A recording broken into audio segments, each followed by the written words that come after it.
Good morning. This is Father Stephen Kelly from St. John's Church in Detroit, and we're continuing our series of daily morning meditations where we generally look at one or another of the lessons that are assigned for morning or evening prayer, what is known as the daily office lectionary.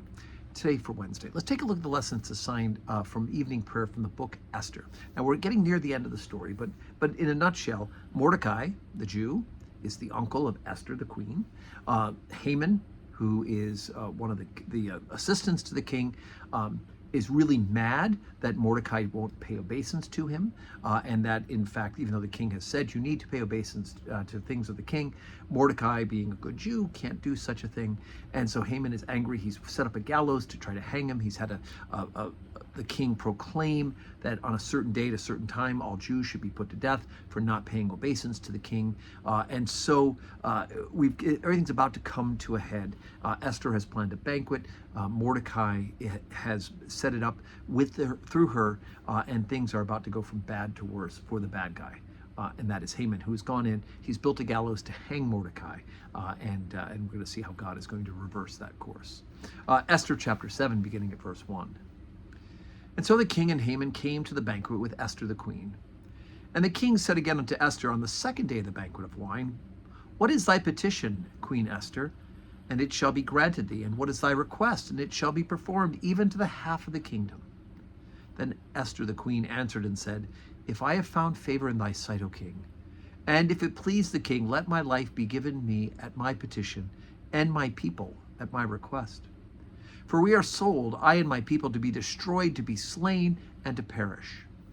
But if we had been sold for bondmen and bondwomen, I had held my tongue, although the enemy could not countervail the king's damage. Then the king Ahasuerus answered and said unto Esther the queen, Who is he, and where is he, that does presume in his heart to do so? And Esther said, The adversary and enemy is this wicked Haman. Then Haman was afraid before the king and the queen. And the king, arising from the banquet of wine in his wrath, went into the palace garden. And Haman stood up to make request for his life to Esther the queen, for he saw that there was an evil determined against him by the king. Then the king returned out of the palace garden to the place of banquet of wine. And Haman was fallen upon the bed where Esther was.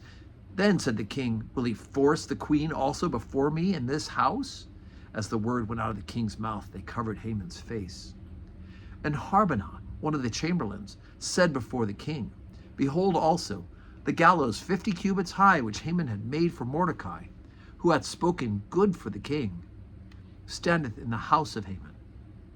And the king said, Hang him thereon. So they hanged Haman on the gallows that he had prepared for Mordecai. Then was the king's wrath pacified. Okay, so here's Haman's doing all these things to try to get Mordecai. And Mordecai, in fact, had saved the king's father's life against a plot.